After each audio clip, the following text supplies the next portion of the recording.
కథను వినబోయే శ్రోతలకు చందమామ కథలు బై ఆర్కే స్వాగతం. ప్రస్తుతం చెప్పబోయే కథ పేరు ఉల్లి చేసిన మేలు. ఒక ఊళ్ళో గణపతి అనేవాడు ఉండేవాడు. వాడు వట్టి సోమరి, పైపచ్చు తిండిపోతూను.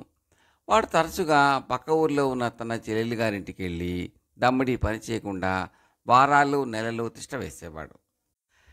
చెల్లెలు పార్వతికి అతని ప్రవర్తన చాలా అవమానకరంగా తోచేది. గట్టిగా కోపడకుండా, పోట్లాడకుండా అతన్ని ఎలా వదిలించుకోవాలా అని ఆమె ఆలోచిస్తూ ఉండేది. ఒకనాడు పార్వతి భర్త జగదీశుడు పొద్దున్నే లేస్తూనే, ఏమే ఇవాళ కోడి కూర, గారెలు తినాలని బుద్ధి పుట్టింది, నువ్వు తగిన ఏర్పాటు చూడు, నేను కత్తికి పదును పెట్టి కోడిని కోసుకుని తీసుకొస్తాను అంటూ చూరులో నుంచి కత్తి తీసుకుని పెరట్లోకి వెళ్ళాడు. పార్వతి మినపప్పు నానబోసి కత్తిపీట తీసుకుని ఉల్లిపాయలు తరగడం మొదలుపెట్టింది. ఉల్లిపాయల ఘాటుకు ఆమె కళ్ళ వెంట నీరు కారుతున్నది. ఆ సమయంలో గణపతి ఎక్కడి నుంచో ఓడిపడ్డాడు. వాడి మట్టి బుర్రకు తన చెల్లెలి కన్నీళ్లకు కారణం ఎంత ఆలోచించినా అర్థం కాక, ఏమైందమ్మా, ఎందుకలా ఏడుస్తున్నావు అని అడిగాడు. పార్వతికి వెంటనే ఒక ఆలోచన వచ్చింది. ఏం చెప్పనన్నయ్యా, నువ్వు సోమరిపోతువై మాటి మాటికి మా ఇంటి మీద పడి మా ఇల్లు గుల్ల చేస్తున్నావని మీ బావకు నీ మీద చాలా కోపం వచ్చింది. నిన్ను చూసి నరికి పారేస్తానని చూరులోంచి కత్తి తీసి పదును పెట్టడానికి దొడ్లోకి తీసుకువెళ్ళాడు. ఈ గండం నుంచి నిన్ను ఎలా రక్షించాలో నాకు తెలియటం లేదు అన్నదామె ఏడుస్తూ. గణపతి బేమీలపడి దొడ్లోకి తొంగి చూస్తాడు. అక్కడ కత్తికి పదును పెడుతున్న జగదీశుడు కనిపించేసరికి హడిలిపోయాడు. కత్తికి పదును పెట్టడం ముగించి లేచిన జగదీశుడు గణపతిని చూసి, సమయానికి వచ్చావు, రా రా అన్నాడు. గణపతికి పై ప్రాణాలు పైనే పోయాయి. వాడు వెంటనే ఇంటి బయటికి పరిగెత్తాడు. అలా పారిపోయే బావమరిదిని చూసి ఆశ్చర్యపడి జగదీశుడు తన భార్యను, ఎన్నడూ లేదు, మీ అన్నయ్య ఏమిటి నేను వస్తూనే అలా పారిపోయాడు అని అడిగాడు. ఏముంది, ఇక నుంచి కట్టెలు కొట్టుకుని బుద్ధిగా బతుకుతారట, నిన్ను అడిగి కత్తి ఇప్పించమన్నాడు. నువ్వు అడవికి పోయి కట్టెలు కొట్టేది నిజమే, నేను నమ్మి మీ బావ నీకు కత్తి ఇచ్చేది నిజమే, చాలే ఊరుకో అన్నాను. వాడికి కోపం వచ్చి, ఇక నేను మీ ఇంటికి రాను అని వెళ్ళిపోతున్నాడు అన్నది పార్వతి. జగదీశుడు చిరాకుగా, పుట్టక వాడికి మంచి బుద్ధి పుడితే కత్తి ఇచ్చేయక వాడిని కోప్పడ్డావా అంటూ గణపతి వెంట పడ్డాడు. అల్లంత దూరాన పరిగెడుతున్న గణపతిని చూసి, ఆగు ఆగు, ఇదిగో కత్తి అని జగదీశుడు హెచ్చరించాడు. ఆ కేకలు విని గణపతి మరింతగా భయపడి మరింత వేగంగా పరిగెత్తి క్షణంలో పొలిమేర దాటాడు. వాడి కర్మ అనుకుంటూ జగదీశుడు ఇంటికి తిరిగి వచ్చాడు. పార్వతి అనుకున్నట్టే జరిగింది. అంతా ఉల్లి చేసిన మేలు అనుకున్నదామె. కథ సమాప్తం. మరొక కథలోకి వెళ్ళబోయే ముందు ఒక చిన్న పజిల్. 3 అంకెల గల ఒక సంఖ్య తీసుకోండి.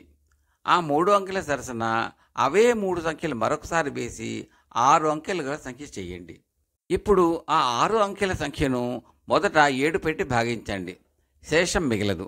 అలా భాగించగా వచ్చిన సంఖ్యను ఇప్పుడు 11 పెట్టి భాగించండి, శేషం మిగలదు.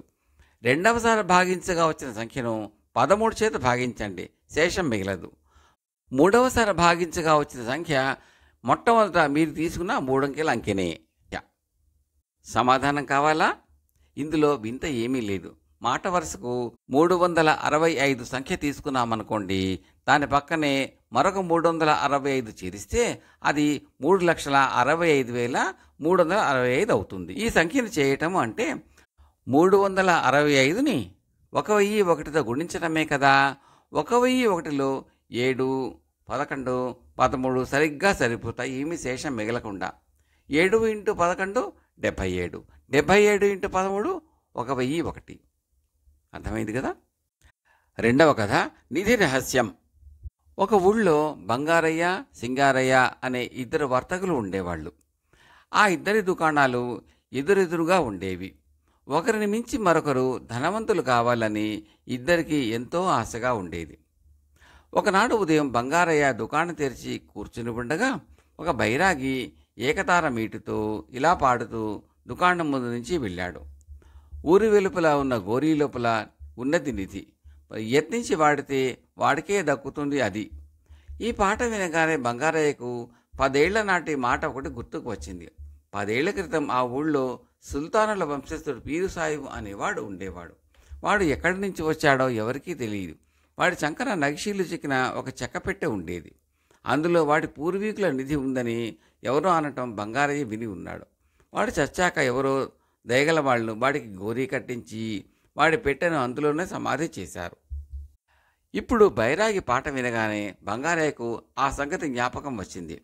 అతను లేచి వెళ్ళి, అయితే స్వామి, ప్రయత్నం చేస్తే నిధి తప్పకుండా దొరుకుతుందంటారా అని బైరాగిని అడిగాడు. బైరాగి అతనికేసి ఆశ్చర్యంగా చూసి, తప్పకుండా దొరుకుతుంది నాయన, ప్రయత్నించి చూడు అని వెళ్ళిపోయాడు. బంగారయ్యకు కొంచెం అనుమానం వచ్చి సింగారయ్య కొట్టుకేసి చూశాడు. సింగారయ్య తన వ్యాపారం గొడవలో ఉన్నాడు. ఏమీ విన్నట్టుగా కనిపించలేదు. బంగారయ్య తృప్తిపడి ఇంటికి వెళ్ళి భార్యకు సంగతి అంతా చెప్పాడు. ఇంకేం 10 మంది ఎగబడతారేమో, ఈ రాత్రికే శ్మశానానికి వెళ్ళి నిధిని తప్పుకొచ్చేయండి అన్నది బంగారయ్య భార్య. అయితే బంగారయ్యకు వల్లకాడన్నా భూత ప్రేతాలన్నా చచ్చే భయం. అందుచేత అతను సేవకుడిని పిలిచి వాడిని తోడు రమ్మన్నాడు. జాము పొద్దుపోగానే వస్తానని వాడు మాట కూడా ఇచ్చాడు. అర్ధరాత్రి అయినా సేవకుడు రాలేదు. బంగారయ్య వాడిని తిట్టుకుని పలుగు పార చేతపుచ్చుకుని తను ఒక్కడే శ్మశానానికి వెళ్ళాడు. దడదడలాడుతున్న గుండెతో అతను పీరుసాహిబ్ గోరీకేసి వెళ్ళసాగాడు. అక్కడ జరుగుతున్న చూసి చప్పున ఆగాడు. సింగారయ్య గోరీ పడగొట్టి నేల తవ్వుతూ అతనికి కనిపించాడు. బంగారయ్య ఒక చెట్టు చాటుకు దాక్కున్నాడు. సింగారయ్య 4 అడుగుల లోతు తవ్వగానే అతనికి ఒక అస్థిపంజరము, నగిషీలు చెక్కిన కొయ్యపెట్టే కనిపించాయి. కొయ్యపెట్టే తెరిచి చూస్తే అందులో ఒక గుడ్డల మూట ఉన్నది. దానికి 3 ముళ్ళు వేసి ఉన్నాయి. సింగారయ్య మొదటి ముడి విప్పేసరికల్లా, ఒరే సింగారయ్య, నా గోరీ పగలగొట్టి నిధి పట్టుకుపోతావురా, నీ పాపం పండిందిలే అన్న మాటలు వినిపించాయి గట్టిగా. సమాధుల మధ్య నుంచి అంత ఎత్తున ఒక ముసుగు ఆకారం పైకి లేచింది. సింగారయ్య వణికిపోతూ, మహాప్రభో, ఎరక్కపోయి ఇటు వచ్చాను, ఈసారికి నన్ను వదిలేయండి అని చేతిలో మూట అక్కడే పడేసి వెనక్కి తిరిగి చూడకుండా పారిపోయాడు. బంగారయ్యకు కూడా ఇదంతా చూసి కంపనంగానూ భయంగానూ ఉంది. అతను కూడా దెయ్యం కంట పడకుండా పారిపోవాలని అనుకుంటూ ఉండగా ఆ దెయ్యం ముసుగు తీసేసి తాను నిలబడి ఉన్న సమాధి మీద నుంచి కిందకి దూకి సింగారయ్య జారవిడిసిన మూట తీసుకున్నది. ఇంతకు వాడు బంగారయ్య సేవకుడే. వాడు మూట 2వ ముడి విప్పి 3వది ఇప్పబోతూ ఉండగా వాడి చేతి మీద 2 రక్తపు బొట్లు పడ్డాయి. వాడు తల ఎత్తి చూసేసరికి పైనున్న చెట్టు ఆకుల మధ్య నుంచి 2 గుండ్రని కళ్ళు మెరుస్తూ కనిపించాయి. వాడు అమ్మో దెయ్యం అంటూ మూట జారవిడిచి అక్కడి నుంచి పారిపోయాడు. బంగారయ్యకు వాడెందుకు అంత భయపడ్డాడో అర్థం కాలేదు. అతను ముందుకు వచ్చి చెట్లలోకి చూస్తే దేన్నో తింటున్న గుడ్లగూబ ఆకారం అస్పష్టంగా కనబడింది. ఈ మాత్రానికే భయపడ్డాడు పీరికి వెధవ అనుకుని బంగారయ్య మూట ఎత్తి 3వ ముడి కూడా విప్పాడు. అందులో పాత గుడ్డలు తప్ప ఇంకేమీ లేవు. పీరుసాహిబు తన పెళ్ళాం మీద ప్రేమతో బతికినన్నాళ్ళు ఆమె బట్టలను తన దగ్గరే పెట్టుకున్నాడు. తన కృషి వ్యర్థమైనందుకు బంగారయ్య నిరాశ చెందుతూ ఉండగా ఒక గబ్బిలం అతని తలను దాదాపు రాసుకుంటూ ఎగిరిపోయింది. అదే క్షణంలో దగ్గరలో ఒక మంట కనిపించింది. గజ్జెల శబ్దం వినిపించింది. బాబోయ్, కురివి దెయ్యం అంటూ పరిగెత్తబోయిన బంగారయ్యను ఎవరో బట్ట పట్టుకుని గుంజినట్టయింది. అతను భయంతో విరుచుకు పడిపోయాడు. జరిగినది ఏమంటే, మొదట బంగారయ్య సేవకుడు పెట్టిన కేక విని కాటికాపరి దివిటీ పుచ్చుకుని ఒంటరిగా అటుగా వచ్చాడు. వాడి మొలకు ఇప్పుడు ముబ్బలు ఉంటాయి.